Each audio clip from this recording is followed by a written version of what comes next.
Dios te ve. ¿Reconoces tu condición delante de Él?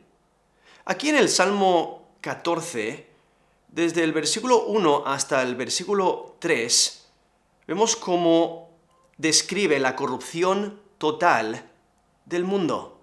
Incluso el apóstol Pablo usa este texto en Romanos 3, desde el versículo 10 hasta el versículo 12, para dejar claro que todos somos pecadores. Ahora, después que describe al necio práctico en el versículo 1, una persona que sí conoce que Dios existe, no es ignorante de la existencia de Dios, sino que vive su vida como si Dios no existiera. Y piensa que Dios no está activo en el mundo. Piensa que Dios no se interesa en lo que hace ni cómo vive. Y por eso vive en corrupción total.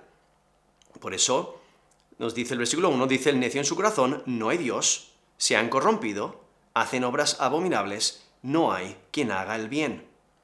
Pero luego el versículo 2 refuta la idea de que Dios no esté activo en el mundo, porque Dios sí observa el mundo y vigila al hombre. Nos dice Salmo 14, versículo 2, Jehová miró desde los cielos sobre los hijos de los hombres, para ver si había algún entendido que buscara a Dios. Ahora, aquí la evaluación del salmista se basa en la inspección de Dios. Dios ve. Y aunque hay algunos que piensan que Dios no ve, Dios sí ve.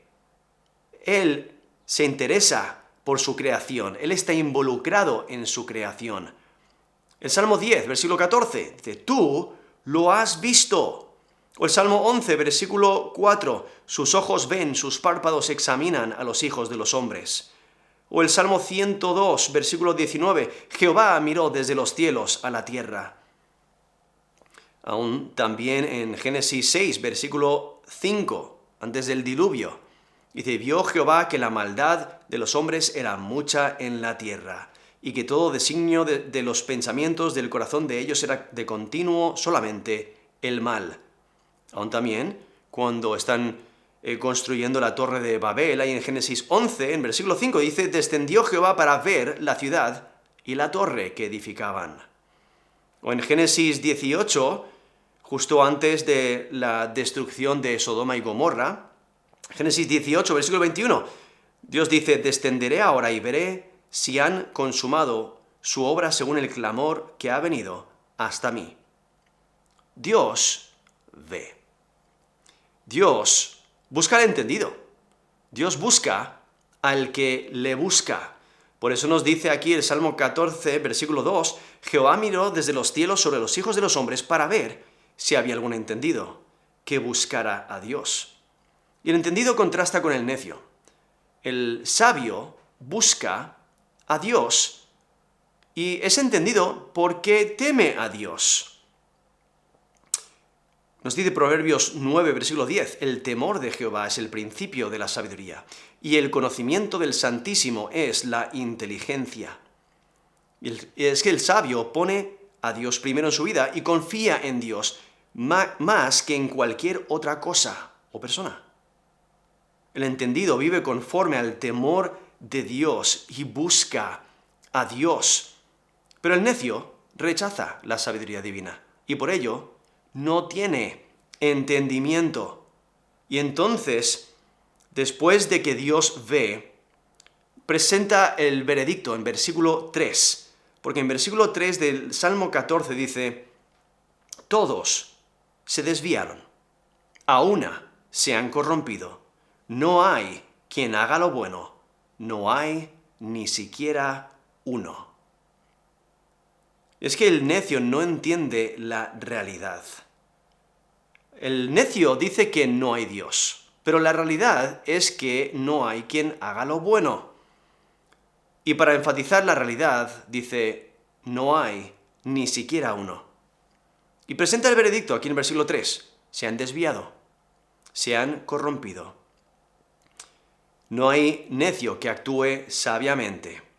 El necio interioriza la corrupción.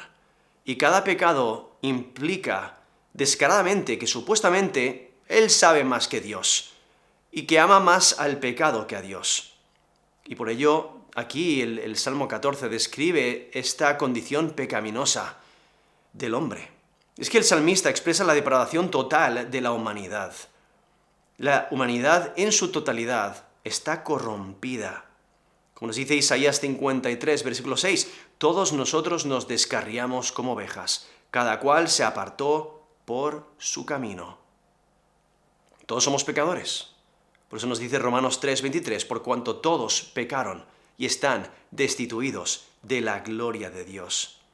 Y es que la única esperanza para la humanidad es convertirse al Señor para recibir salvación. Es necesario arrepentirse y confesar los pecados. Es necesario creer en Jesús como Señor y Salvador.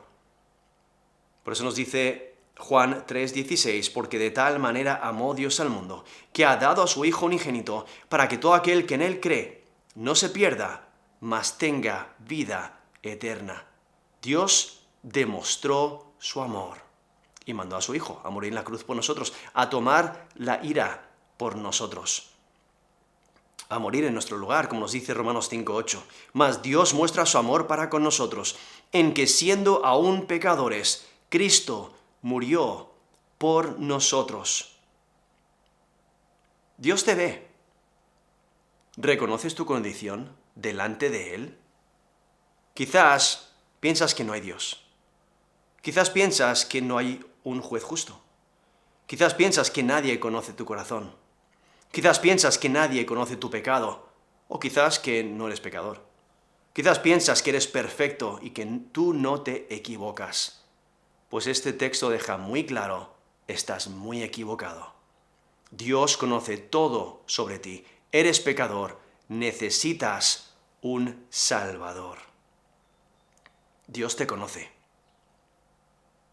¿Reconoces tu condición delante de Él?